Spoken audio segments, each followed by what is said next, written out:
the Earth is completely hollow except for a small sun that lights the interior.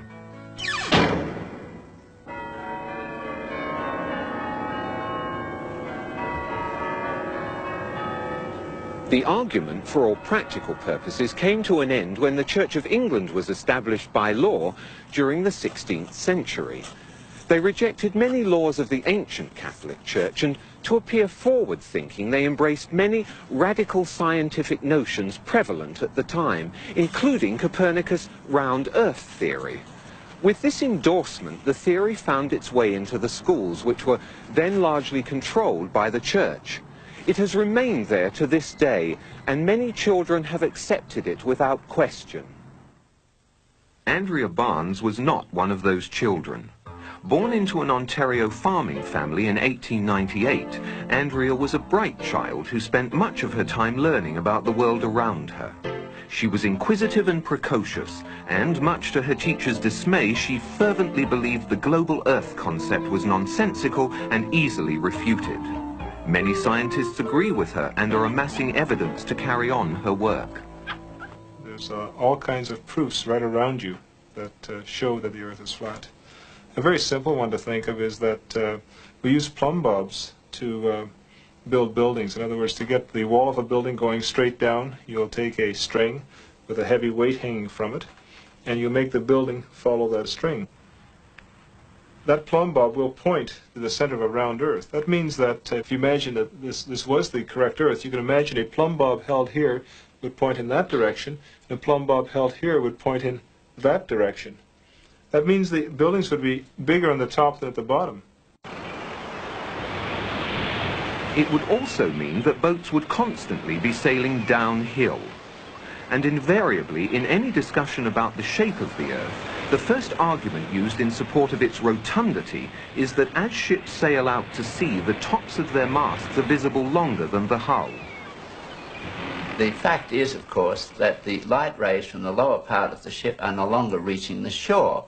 When we consider that so eminent an authority as Einstein postulated and indeed proved that light rays bend perceptibly in gravitational fields, it should not be surprising that the light rays from the lower parts of the ship do not succeed in reaching the shore, are incapable of entering the eye of an observer, and so the particular part of the ship from which those light rays come is not seen. But it was hundreds of years before Einstein's time when explorers like Sir Francis Drake and Ferdinand Magellan were pushing out the boundaries of the known world. And it wasn't easy. As they ventured further and further from established trade routes, the fear of coming to the edge of the world and falling off became a very real one. Sailors became increasingly apprehensive about joining such an expedition. So Copernicus' notion that the Earth was a ball you couldn't fall off of was readily embraced by businessmen. And when Magellan's crew claimed to have circumnavigated the globe in 1522, it was seen as a new piece in the scientific puzzle. But more importantly, it was seen as a strong psychological boost for free enterprise. It's also been seen as a huge publicity stunt. The sailor thinks that he's traveling around the Earth this way, when in effect he's traveling around the Earth this way. And he's creating a circle. He's moving in a continuous direction around. He goes through the various parts of the circle, and he comes back where he started from. He's going around this way. Does running round your neighborhood prove that the neighborhood is round? By the time Andrea was in her teens, her brother Andy had already decided to go into the transportation business. And many of her friends had turned to nursing as a vocation. But Andrea devoted her time to exploring the world around her and to questioning. She was vehemently opposed to the use of globes in schools and formed a group to protest what she referred to as a load of old codswallop.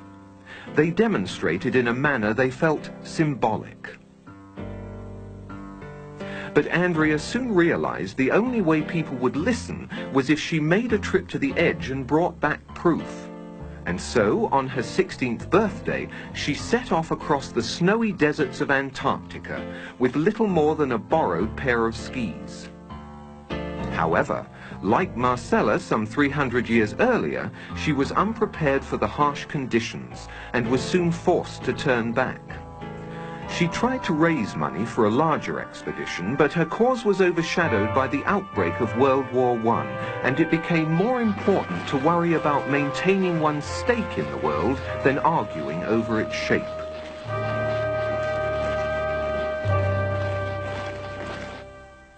Although they never met, Andrea's mentor was this man, Samuel Burley Rowbottom, better known throughout the scientific community as Parallax. In 1881, he had published this book, Earth Not a Globe, outlining dozens of